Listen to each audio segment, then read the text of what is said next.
This video will show you how to create a basic flight plan along with performance planning data in Ipreflight Genesis. Once you open the app, click on Trips.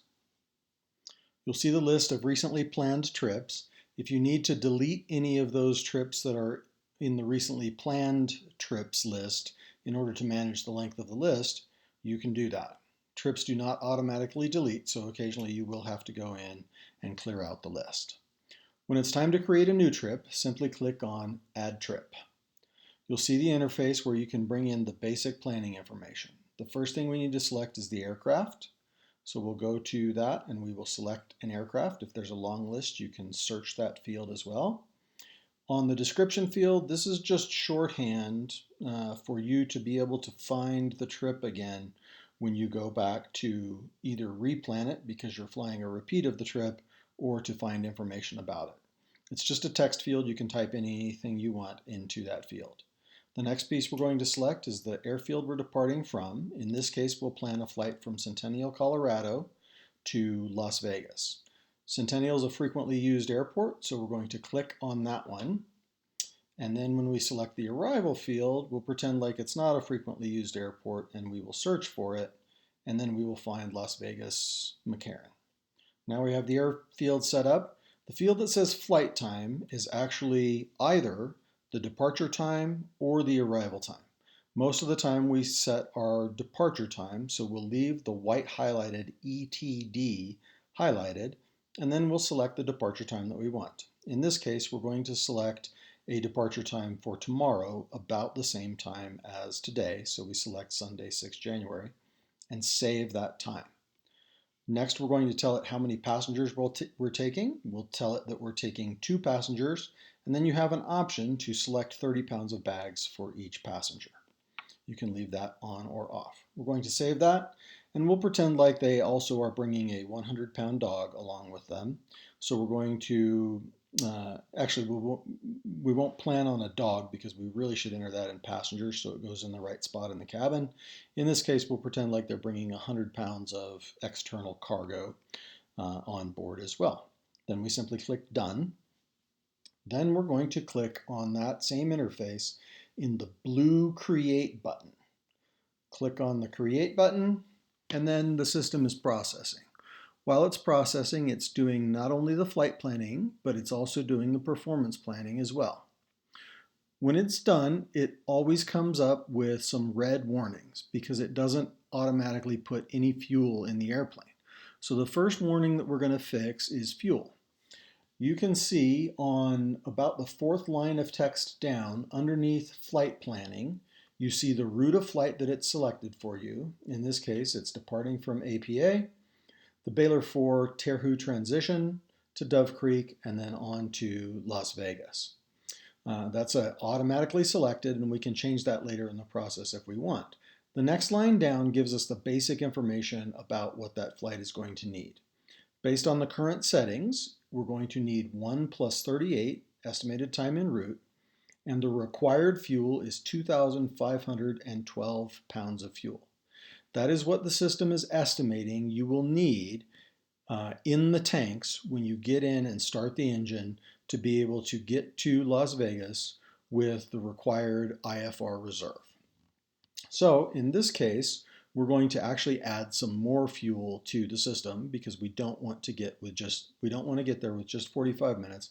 We want to get there with our normal planning limit of 800 pounds. So to add fuel to the airplane and start clearing up some of these warnings, we're going to click on the number 4 that's highlighted in red.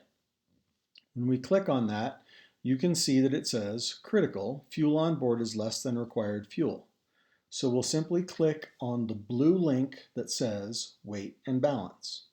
We'll click on weight and balance. It will take us to the weight and balance page, and you can see that fuel on board is 0.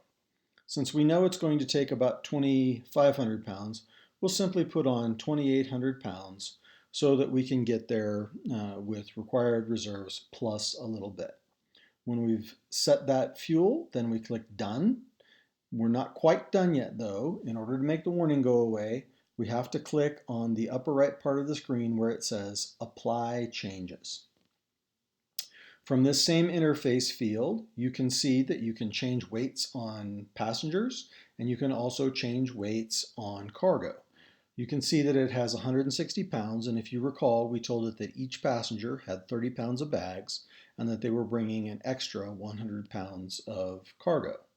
You can also move them around in seats if you want, and you can do that the same as you do it from the normal APG interface that we're all used to.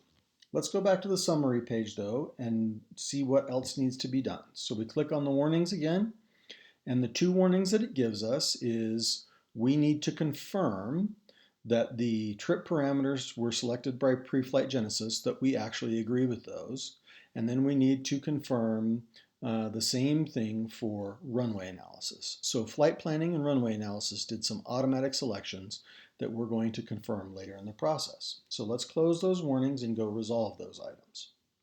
First of all, let's click on the very top line where it says flight planning. We'll click on flight planning, and now this tells us how it's planning for us to get to Las Vegas. We can modify anything about the flight plan that we want in here by looking at the second line of text down from the top where we have different buttons. We have Overview, Routes, Profiles, Alternates, and Filing. In this case, we're going to leave the selected route. If we wanted to change that, we would simply click on Routes, and then we have an APG Select Route. Let's change it to the APG Select Route. So we choose the APG Select Route, and now you can see that the routing, the time, and the required fuel has all been recalculated. You can also select Direct, you can select Recently Cleared, or if there are FAA preferred routings, those will be listed down under the Preferred tabs. In this case, we're going to use the APG Select Route. That's done. Next, we're going to go back up to the second line down and click on Profiles because we want to see how the system planned for us to go. In this Profiles section, you can see about halfway down the page the line that says Altitude and Speed Profile. This is where we can change, if we wish to change, the throttle setting that we're using in flight. Currently, the white highlighted spot says High Speed Cruise, and it's planned on us going at 430. The system will select the best altitude for you based on the winds. So generally we want to leave what it is selected as long as we think we're going to be able to do that. And in this case, 430 is a reasonable altitude for us to be able to conduct this flight. You can also see there are two more columns, Constant Mach and Long Range Cruise. In each of the fields, if we just look at the line, the row that is for flight level 430, right now, if we look at that row under the Constant Mach column, you can see that if we make that selection, it will require 4 more minutes of flight time and it will save us 37 pounds.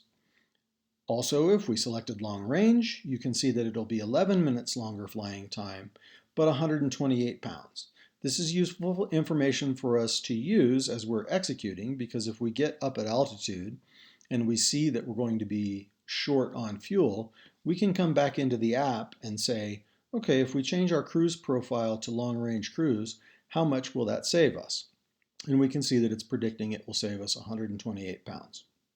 In this case, we want to fly fast, so we're simply going to leave it at high speed cruise. It's very easy to change it. You simply click on the new field and everything recalculates. Let's go back though to high speed cruise because we want to get there as fast as possible. If you need alternates, when you click on the alternates button, it will show you a list of suggested alternates. And in this case, it's showing Henderson, Nevada as a possible alternate. If we need to select those alternates in here, we can do that. We can also select departure alternates if for some reason we would need a departure alternate, and you can see that it's giving you the weather in each of those places as well. In this case, we're going to pretend like we don't need an alternate, so we're going to skip this page. The final spot, which is the last step that we're going to do in the process, is filing. So we're going to skip filing for right now, and let's go over and look at runway analysis. All of the inputs that you normally need to put into APG, this system has brought in for you. So what the system has selected based off of current weather and the current setups is down towards the bottom of the page, you see that it on runways, it has selected for you the departure runway 17 left DP. In the third column over, you can see that it shows that the maximum takeoff weight is 16,300 pounds, and that is based on a structural restriction. The takeoff runway available is 1,000 feet, and then we can show intersection departures as well. We'll see a normal APG presentation when we get to the summary and when we send things to dispatch, which we'll show in a future step. You remember though, we have the purple warning up in the upper right with the number 1. If you look at the very bottom of the page, it says confirm. We're going to go ahead and confirm these departure and arrival processes as well. If you want to see the arrival data that it's selecting, we can check on the upper part of the page where we switch to arrival, and then we can go over and select a different runway. In this case, let's select runway 19 right. It will ask us to confirm that, and then we are confirming that we have got all of the departure procedures selected. Now we have 0 warnings. So now we can go back to flight planning and file this flight plan. If you recall on the flight planning tab, the very far right on the second line down is filing. When we go to file the flight plan, there are 2 pieces of information that are not automatically populated that we need to add. First, partway down the page on the ICAO flight plan, item 8 says we are flying IFR rules, but it also needs type of flight. So we will click in that field and we will select N for non-scheduled air transport operation and apply that to the flight plan. We also need to select pilot data, so we're going to scroll all the way down to the bottom of the page and we're going to put in the pilot in command column the last name of the pilot in command. In this case, we'll use my name, and we will put the company's phone number in the pilot contact information. So we simply type that in,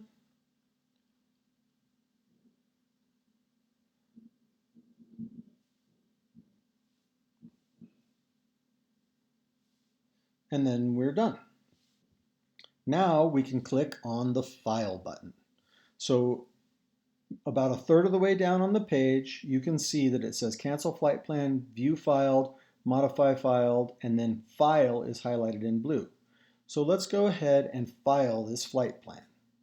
We click on File, and it says Filing not available until 24 hours prior to ETD. So we can see that we have to be within 24 hours to file a flight plan. Very simply done. The 1910 time could be changed. In this case, let's go back to an 1850 departure, and we're going to save that. And then we're going to now file the flight plan once we've got the new dates set up. Sometimes you get a warning about how many types of codes you have.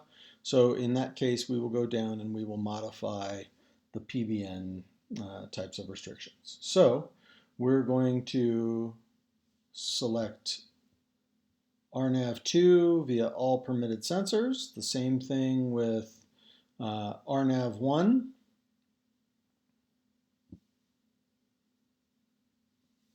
And RNAV5 so that we can reduce this down.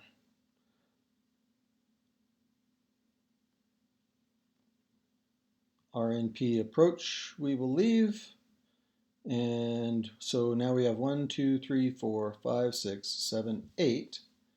We have 10 actually selected here.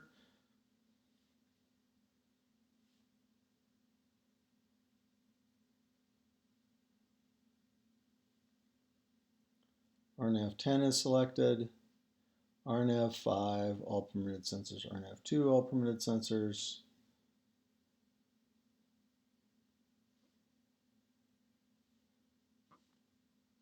We'll take 2 of those off and then hit apply just so you can see how to file. Then we click on File again. It asks you if you really want to file this flight plan. We will click Yes on filing the flight plan, and then it will change the status to filed with the FAA. Now that the flight plan is filed, we need to send the information to dispatch. So we'll go back up to the very top of the page and click on Summary. On the Summary page, you can see we've got a basic summary of all of the different things that are available for this aircraft and all of the basic planning information that we've done. You also see, similar to the flight planning page, there's a tab for Told. That's where you can get your takeoff and landing data that it's calculated. There's also a slot for trip folder. We're going to click on trip folder because we need to send information back to dispatch for the company files. The other thing that the trip folder is going to create for you is weather and NOTAMs for the airfields that you're going to and from, as well as the airfields along the route of flight. So it takes a little while to calculate that. Now that we have all of that done, you can see on the left side there's a tab that says Contents. Right next to the Contents, you see a blue button that says Share. We are going to share this information to dispatch. The system is set up to default to send the flight plan, the weight and balance, the told card, departure runway analysis, emergency runway analysis, and arrival runway analysis to the company or whoever you might want to send them to. If you want to add the weather and NOTAMs information, you can either click on each individual item or you can simply click on all. In this case, we're not going to send the weather and NOTAMs. We're simply going to send the basic planning information that we created where those blue dots are highlighted. Next to the contents to the left, you'll see the share button that is standard for iPads. We're going to click on that, and then while it's generating, we're going to click on email, and it is going to email off to the company now. And you can see it's got an email set up where it's got all of those different attachments that we need, as well as all of the things we need to conduct the flight.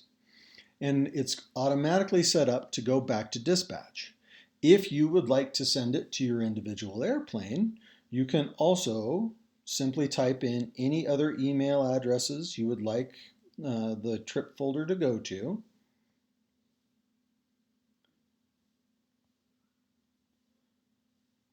And those email addresses will also get a copy of the trip folder. Then we simply click Send. Once we click Send, our flight planning is complete.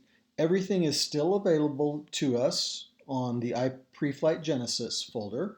So we're now done with our flight planning work and we're going to go execute the flight. The Genesis system does not have to be connected for you to get information about your flight. So everything is still available to you later on if you want to reference it by simply clicking on Trips, finding the trip that we have selected here, which is APA to LAS. So we're going to click on that button, and then you'll see everything, all of the work that we just went through is still available for you to be able to see what is happening with your flight. So if you're in the middle of the flight and you need to see some information about Told, that's available for you.